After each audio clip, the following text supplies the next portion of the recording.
Welcome back to the Green Means Go channel. It's your host, me, here for our wild card weekend preview. Yes, I got a wild cut. It looks good if I don't say so, mind my saying so myself. Not trying to, I want to be humble, but this is a good cut. All right. You don't need to acknowledge it in the comments, although you're more than welcome to. I'm also sucking on a Hall's defense because I can't shake whatever's in my chest. So it's been like 10 days and I've been sick. And so we got I believe it's orange. Not the best flavor in here. I would say the yellow one is the best to me, but it's doing its job. Actually, this might be great. It doesn't matter. We're talking about the wild card, so let's do it. I'm going to give you my full playoff predictions on Friday, so make sure you are subscribed. Make sure you do like this video so YouTube can acknowledge that I've provided you guys with high quality content, and that's what I aim to do today. So let's talk about the first game of the weekend. This is on Saturday afternoon, 4 o'clock Eastern time. My excitement meter is pretty high. I am looking forward to this game. I think it will be close. I think it will be competitive. Here are the common opponents from these two teams this year. There are 4 of them. LA went 2-3. Houston went 2-3 throughout both. A good mix of teams that are both good and bad, but both of them did lose to Baltimore and Kansas City, as you would expect. Houston's one blemish is the loss to Tennessee, and the Chargers' blemish, probably not really any. They took care of New England, they took care of Tennessee, and they lost to Kansas City twice, which you would expect. So nothing really to see there. I think these two teams are evenly matched. Here are my thoughts about this game. My fear for the Chargers is that they've kind of had an inferior schedule to end the year. I think a lot of people are going to look at this game and say the Chargers are hot, the Texans are not. And when I look at this, beating Denver, I've been outspoken about Denver in pretty much this whole season that I think they're overrated. We know New England and Las Vegas are not good. They lose to Tampa Bay. They lose to Kansas City. They beat Atlanta, which I don't think is that big of a win. They lose to Baltimore. So they took care of the team. They did their job, right? But there's nothing on here that screams this should be a runaway. So I don't think it's going to be a runaway at all. And I think the difference for the Houston Texans will be C.J. Stroud, and I think he'll show up. So I have this game. My prediction is 27-24. Houston takes it at home. Game on Saturday night, we have a classic, NFC North. Now, why am I not excited for it? Why is my excitement meter lower? Because I don't think this is going to be a fair fight. I could be very wrong. I know Mike Tomlin has had Lamar Jackson's number historically, but I don't see that happening in this one. Tons of common opponents, 12 of them. Pittsburgh went 8-6. Baltimore went 10-4. Again, they're in the same division, so you would expect to see a lot of crossover. Look at the last 4 games from each. 4 wins for Baltimore, 4 losses for Pittsburgh. But when I look at Pittsburgh's losses, and this is another thing I'm trying to be careful of, Philly, Baltimore, Kansas City, and Cincinnati, we can call all of them playoff teams. I know Cincinnati technically was not a playoff team, but when it came down to it, they were a playoff-ready team. So I want to cut the Steelers a little bit of slack and say that they have been battle-tested through the last month of the season. But when I look at this game, I fear that the Steelers are lacking offense. I know Russell Wilson can turn it on from time to time. I know he has turned it on this year at certain times, but there's something that's missing. They don't have the spark that Baltimore has, who is not lacking offense. Although the Zay Flowers injury may matter, I'm not sure about his status. He may be out, but I would think Lamar Jackson and Derrick Henry have enough with just those two, not even counting Bateman and Andrews and Aguilar and Likely, that I think Baltimore will be fine. But again, like I said, Tomlin, he has Lamar's card. But when Lamar's at home, playoffs, I think it's a different beast. So I'll take Baltimore big. I think Pittsburgh struggles to score, and that's the difference in this one. 31-17 Baltimore. Moving on to Sunday. This is 1 o'clock Sunday. My excitement meter is lower on this one as well. 5 common opponents. Buffalo went 4-1. Denver went 2-3. Denver lost to the teams that you would expect them to lose to in Baltimore and Kansas City, whereas the Bills beat Kansas City, but they did end up losing to Baltimore early in the season, though. So a lot of people are gonna come back to this game. I don't really care about this game. I mean, this is when the sun was shining, the humidity was high, and teams hadn't even had their bye weeks yet. So I'm not too worried about this loss. And if you're going to use this as ammo, for why the Bills may not be good, why aren't you talking about the fact that they lost to Las Vegas or they lost to Cleveland? Right? Let's keep that same energy if we're going to pull old news out of the hat. This game scares me a little bit because Denver got some momentum. I don't think Denver's offense is that great. I think Bo Nix is a rookie. I know he is. He's a rookie. But I fear that they found something. And I know it was against the Chiefs team that was sitting a lot of guys and had nothing to play for, but I would be lying if I said I wasn't scared. I fear that the Bills have a dark cloud over their head, a playoff cloud, and I also fear they may be in a look-ahead spot. Now, they will not have to play the Chiefs next round, even if they win, but I still have this weird feeling that they may overlook this opponent a little bit, and that is the only thing that scares me. So I do expect it to be close-ish, two-score game, but in the fourth quarter, we may see a tie. Bills run away with it, 22-29.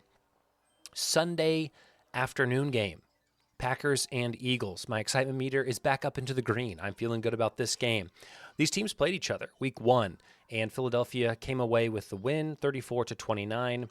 But if you'll remember, I believe Josh Jacobs had himself a day. No, that's wrong. Saquon Barkley had himself a day. They may have both had a day. I don't know. But Barkley had a day. And Barkley continued to get stronger and stronger as the year went on. Other common opponents, New Orleans, Jacksonville, and LA. 3-1 for Green Bay, 4-0 for Philly, but not the most superior level of competition. Here are my thoughts about this game. I think the Packers have been tested. The Packers have battled the Lions and the Vikings for 4 of the 17 games this season, not to mention the other playoff teams that they had to face. Now, did they get the results they wanted in those games? No. But do I think someone's mettle is tested in games, even in losses? Yes. And do I think a team will come in hungry? Yes. Prepared? Yes. I don't like the Packers. Not a big Mike LaFleur guy. Don't care for the fella. But I think the Packers will be ready. As for the Eagles, I worry about Hurts. He will play. His concussion will be cured. Even if it's not cured, it will be cured. The NFL cannot afford to have him not play this game. Let's be very clear about the economic impact of Hurts not getting cleared for his concussion, buddy. He will be out there, even if he's out there like this. Even if he can't spell A.J. Brown. Okay, he will be out there. They also have a fresh Barkley who sat last week, which is trouble for the Packers. However, upset alert! I'm calling it. The Packers are going to go to Philadelphia, and they're going to smother their cheese all over the Eagles. That's not a euphemism. They're going to win. 24-21 is my prediction. So we're going to ride with it. And the game on Sunday night is Washington and Tampa Bay. Probably the game I'm most excited for, which may be a little cringe, but 8 common opponents, 7-4 for Tampa, 5-3 for Washington. I think both of these teams, and I'll talk about it here, are some of the weaker overall teams in the playoffs, but they're both some of the most dynamic. Like, they have the most to offer in some cases, but they also are the most vulnerable. The Packers are a better team than both of these teams, but these teams could beat the Packers any given week. They could also lose to the Packers, right? Like, I know that's how the NFL works, but I feel like these teams are kind of like, I don't know how to describe it. They're kind of like a squirrel, just kind of like bouncing all over the place, but like they may fall from a power line and that's the end of it. So self-inflicted wounds. I don't know what you want to say. The point is, I think these two teams are very similar, and because they're very similar, I'm calling a tie, 30-30. We're going to overtime, baby. What happens in overtime? Washington gets a field goal. Or sorry, let's say Tampa gets a field goal. Washington matches the field goal. Time expires. We go to a second overtime. Washington gets a field goal. Tampa gets the ball. They have a 4th down in field goal range. They say, no, we're not tying it. We're not going to a third overtime. We're going for the jugular. They convert on 4th down. Baker Mayfield scrambles out to the right. Pump fakes to Jaleel McLaughlin. Spin or Jalen McMillan. McLaughlin plays for the Broncos. I haven't rehearsed this. I'm just going with feel. Pump fake to Jalen McMillan. Spin move off of Bobby Wagner. Dives for the first down. Next play, Mike Evans fade route. Touchdown. Walk off. The cannons boom. the game is over. Tampa moves on. And the last game is on Monday. Vikings and Rams. Excited for this one as well. And because the Manning brothers are calling it, which is always exciting for me. 8 common opponents.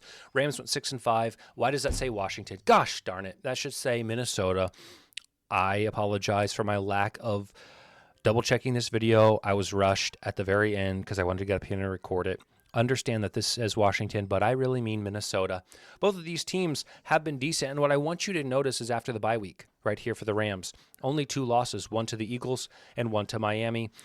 Yes, they lost technically to the Seahawks, but none of their team played, so I'm not going to use that in my data.